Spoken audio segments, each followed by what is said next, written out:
Dans un instant, nous allons recevoir la psychanalyste Judith Cohen-Solal pour évoquer les répercussions du conflit actuel ici en France.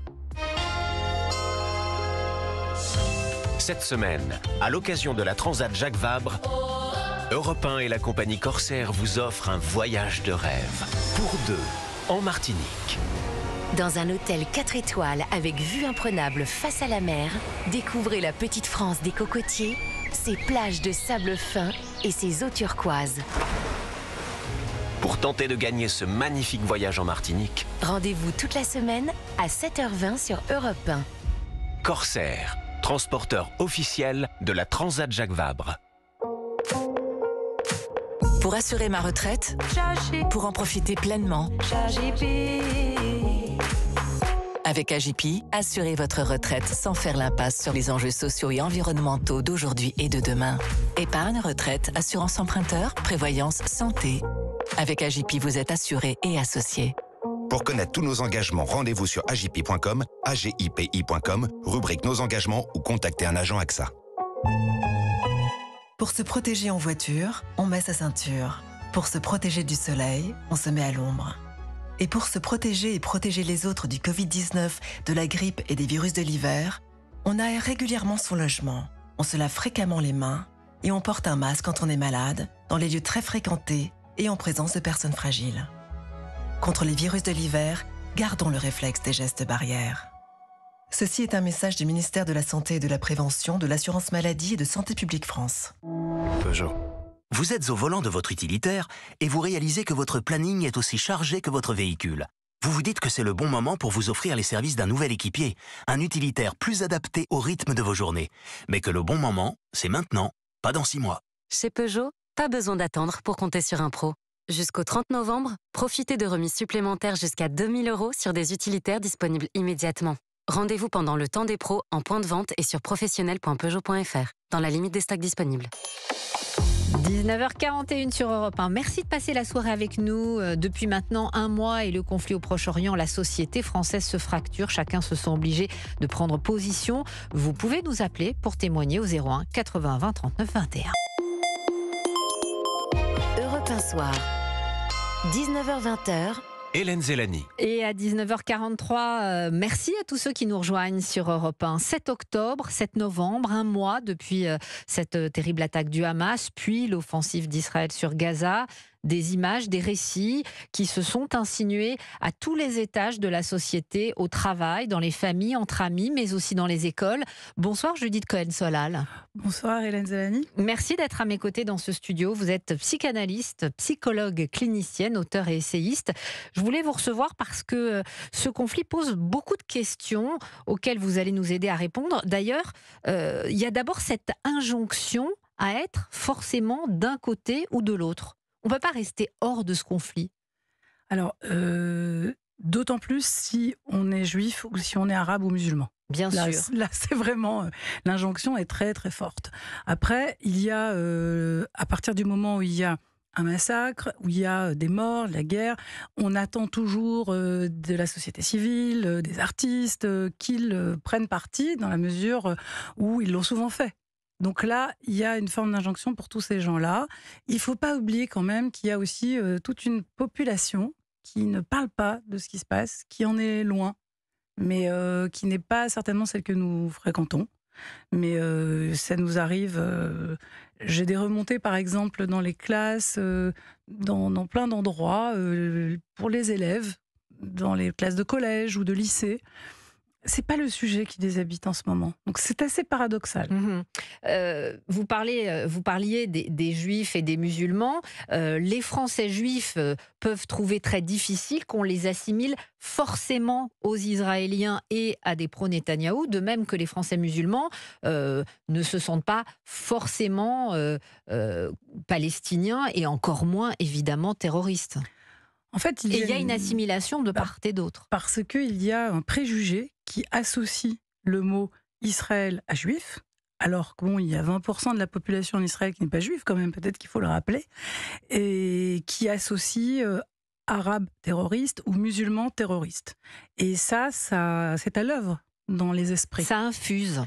ça infuse. On le prend finalement comme une espèce de... Comme c'est souvent associé, alors ça devient comme une espèce de fait. Bon, israélien, juif, c'est pareil. Il faut se rappeler que le mot israélite, qui était il y a le siècle dernier, la manière de définir les juifs, c'était des israélites. Alors israélite, israélien, c'est proche. Et puis, il y a toujours cette idée, parce que finalement, ça trimballe beaucoup de préjugés racistes et antisémites de part et d'autre. N'est-ce pas? Parce que les Arabes, voleurs, Arabes, délinquants, Arabes, hop, on arrive assez vite à terroristes, tueurs, voilà. Et juifs, oui, le mot se rejoint avec Israël parce que on est tout le temps en train de penser que finalement, quand on est juif, on n'a pas vraiment de pays, on est apatride. Donc c'est ça le préjugé antisémite qui est derrière, c'est-à-dire l'internationale juive plus forte que l'appartenance de n'importe quel juif à la nation à laquelle il est. Alors, à propos de cette injonction à choisir son camp, il semble que dans les cours de récré, même parfois chez d'assez jeunes enfants, on se pose cette question, et toi, t'es pour les juifs ou t'es pour les arabes ? C'est terrible pour des enfants de devoir se positionner sur un tel conflit. En fait, il y a la question chez les jeunes enfants de est-ce que tu es juif ou est-ce que tu es arabe ? Plus que tu es pour les juifs ou pour les arabes, je pense, ça renvoie à ça. Il ne faut pas oublier que tout ça, ça se passe en France, donc ici, loin, et que dans tous les cas, j'ai souvent l'habitude de dire, comme c'est une projection, il ne faut pas oublier qu'on parle de nous. Donc on veut dire quelque chose sur nous. Alors on se sert, n'est-ce pas, de ce qui se passe là-bas, pour dire quelque chose qui habite notre société. Donc quand moi j'ai eu une petite fille, dont les parents étaient certainement avec certains idéaux, donc on va deviner avec la petite histoire, qui me dit « Est-ce que tu es juive ?» dans mon cabinet. Non, de psychanalyste. Alors je lui dis, elle a 4 ans, alors je lui dis « Pourquoi tu me poses cette question ?» Alors elle continue « Est-ce que tu es arabe ?» Je lui dis « Mais c'est marrant, pourquoi tu poses cette question ?»« Bon, alors tu es noir. » Et là, je comprends, vous voyez, il y a quelque chose qui est dans le récit, en fait, des parents. On doit dire les juifs, les noirs, les arabes. Et que donc, pour elle, ça ne recouvre même pas le fait que je ne suis pas noire. Pourtant... il faut mettre une étiquette systématique cette étiquette, sur tout le monde. Elle comprend un discours qui est entendu avec associé des préjugés ou des termes qui sont racistes ou antisémites. Et c'est pour ça qu'il faut toujours se dire à quoi ça nous renvoie, pourquoi est-ce que ça nous fait tellement, ça nous remue tellement. Vous disiez que c'était particulièrement les juifs et les musulmans qui étaient appelés et qui se sentaient obligés éventuellement de prendre parti. Je voudrais qu'on prenne en ligne Catherine. Bonsoir Catherine. Oui, bonsoir. Vous nous avez appelé à Europe 1 et vous, vous êtes ni juive ni musulmane, mais ce conflit vous atteint. Ah, oui, moi je suis catholique et depuis un mois, je me demande comment on a pu en arriver là. J'ai beaucoup de mal à penser à autre chose. Moi, je suis quelqu'un qui, normalement, a un sommeil profond et dort très bien. Et c'est vrai que depuis un mois, non, je me réveille beaucoup plus tôt, je dors mal, je fais beaucoup de cauchemars parce qu'on n'arrive pas à enlever de sa tête, même si je ne vois pas d'image, de savoir ce qui se passe et ce qui s'est passé. C'est quelque chose que je n'arrive absolument pas à stopper. J'aurais envie d'en parler avec beaucoup de personnes, tout le monde, mais je ne sais pas, on n'ose pas. Moi, je vis à Juan-les-Pins, et à Juan-les-Pins, il y a une grande communauté juive.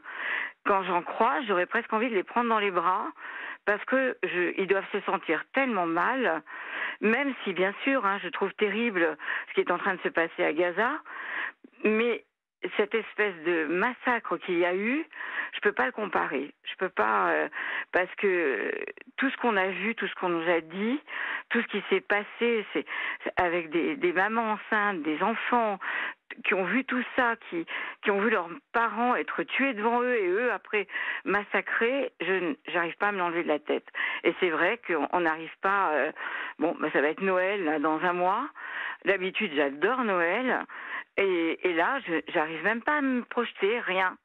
Parce que on se dit que ce monde n'a pas changé et comment les gens en sont toujours à en vouloir comme ça, à détester une autre religion à ce point. Et c'est vrai que par contre, c'est vrai que c'est difficile d'en parler avec d'autres personnes. Parce qu'on a l'impression que les gens ont peur de donner leur avis. Moi, ils connaissent mon sentiment, mais ils sont sur la réserve, ils ne croient pas forcément. ils disent qu'on n'y est pas, qu'on ne sait pas. Alors j'ai dit, à ce moment-là, c'est valable pour un tas de choses. Mais j'ai dit, si on croit plus en rien de ce qu'on nous dit, c'est pas possible. Mais c'est vrai que oui, moi je suis, ma mère aussi, ma mère a 92 ans, elle me dit, on peut pas être bien avec tout ce qui se passe. Ça entre complètement dans notre cœur, dans notre cerveau, dans la maison. Et c'est vrai on pleure beaucoup. Ça, on ne peut pas faire autrement. Ce conflit qui se passe à plus de 3000 km de la France s'est immiscé dans votre cœur, dans votre vie. Merci beaucoup de ce très intéressant témoignage, Catherine. Judith Cohen-Solal, Catherine nous dit qu'elle dort très mal, qu'elle fait beaucoup de cauchemars, et ça, je pense que c'est un point commun que vous devez beaucoup à beaucoup de vos patients, et vous devez beaucoup entendre autour de vous. Ce problème de sommeil, ça trouble le sommeil, ça trouble la vie aussi. Alors, ça trouble le sommeil, ça trouble la vie, et vous avez raison, tout à l'heure, vous avez dit que chacun était appelé à se prononcer, c'est vrai, pas au même niveau, mais oui, parce qu'on se demande aussi si on est devant un massacre, est-ce que les autres, donc, qui ne sont pas concernés, vont rester silencieux, parce que ça rappelle des mauvais souvenirs. Je pense qu'il se passe là ce qu'on appelle une réactivation de traumatisme. Et ça, c'est très important de le dire. C'est pour ça que je disais tout à l'heure, on parle toujours de ce qui nous concerne à nous. Or, il s'est passé différentes choses. Pour les gens qui sont âgés, tout d'un coup, il y a une espèce de résurgence de ce qui s'est passé pendant la guerre.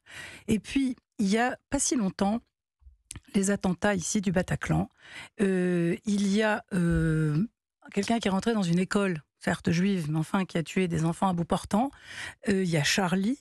Des gens qui sont rentrés, qui ont tué des gens. Cette manière de rentrer, parce que, vous voyez, c'est cette intrusion soudaine de gens qui viennent chez vous, dans votre maison, dans votre lieu de travail, à l'endroit où vous êtes là pour regarder un film, enfin, donc là, pour regarder un spectacle.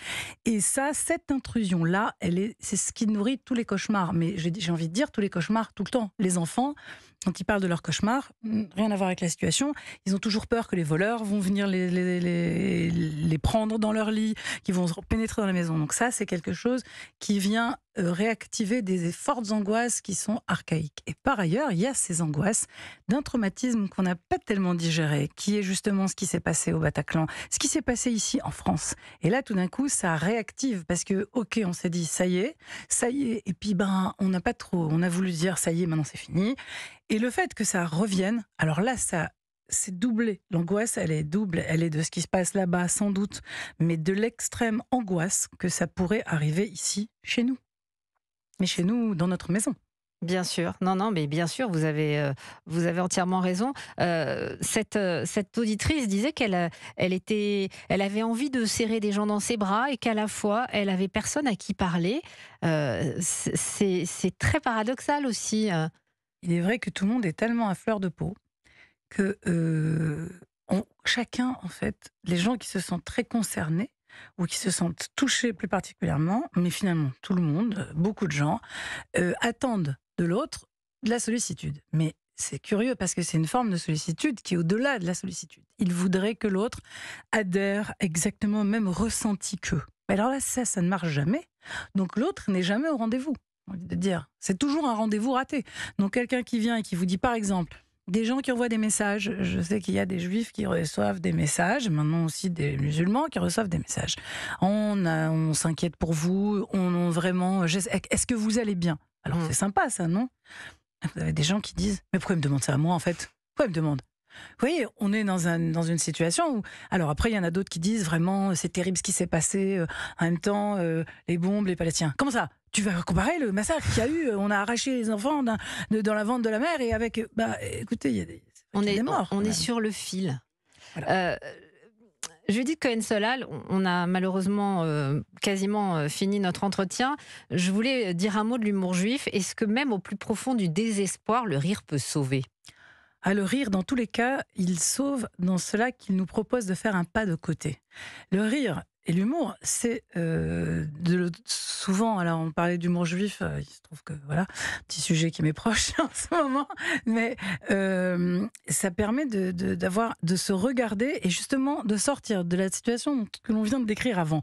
C'est-à-dire de cette manière d'être à fleur de peau, qu'on peut vous parler de rien, qu'il n'y ait plus de manière de penser. Donc là, ce pas de côté permet de penser. Vous savez, Robert Bober avait écrit un bouquin qui s'appelait « Quoi de neuf sur la guerre ?» Vous voyez la blague. Et là, par exemple, il y a ça jaillit comme ça. Il y a des dessins humoristiques. Des émissions satiriques en Israël. Ça.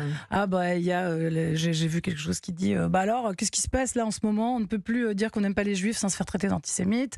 Vous avez de l'autre côté des choses. Il y a deux zèbres qui se regardent et le commentaire, c'est le jour arriva où les zèbres à rayures blanches luttèrent contre les zèbres à rayures noires.